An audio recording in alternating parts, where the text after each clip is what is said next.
Selamat pagi Bapak Ibu Saudara yang diberkati oleh Tuhan. Kembali di pagi hari ini kita akan merenungkan satu bagian dari firman Tuhan yang terdapat di dalam Daniel pasal 9 ayat yang pertama hingga ayat yang ke-19 dengan tema doa nafas hidup orang percaya. Apa yang dimaksud doa nafas hidup orang percaya?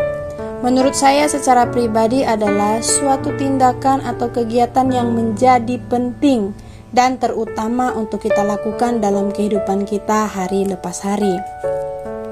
Bapak Ibu Saudara yang diberkati oleh Tuhan, pagi ini kita mau belajar mengenai doa dari kehidupan Daniel, di mana ia dapat kita jadikan panutan dalam berdoa. Dalam kehidupan Daniel ada 3 hal yang menjadi pembelajaran penting untuk kita renungkan bersama mengenai doa.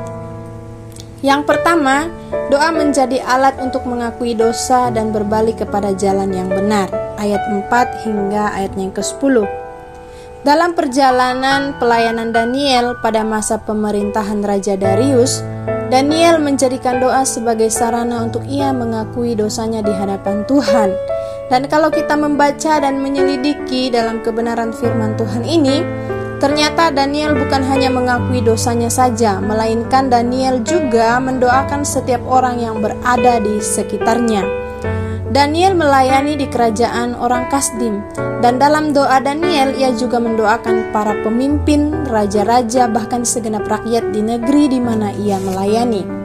Dalam doa Daniel, ia mengakui segala dosanya, dosa semua orang di mana Tuhan menempatkan dia melayani. Dan Daniel menyampaikan pengharapannya kepada Allah dalam doanya agar Allah memberikan belas kasihan kepada semua orang yang ia doakan dan dapat berbalik kepada Allah yang benar, yaitu Allah yang ia sembah, dan dapat diselamatkan dari kebinasaan.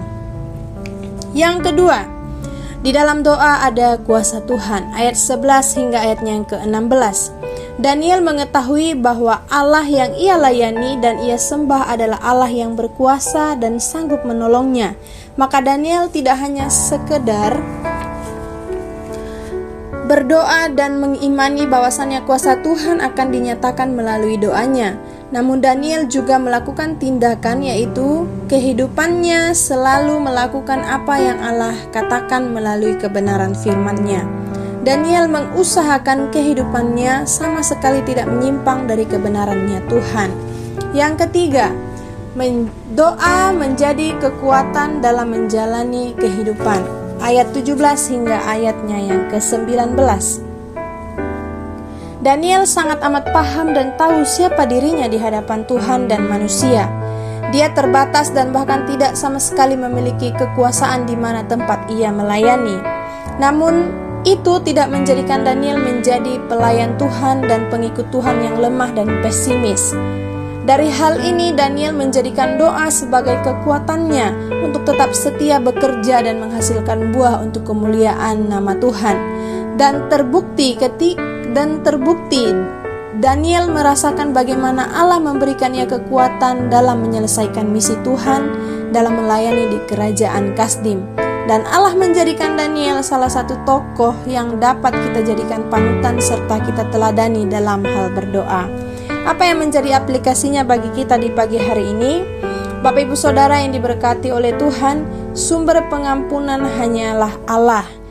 Dan yang mampu mengubah manusia berbalik kepada yang benar hanyalah Tuhan.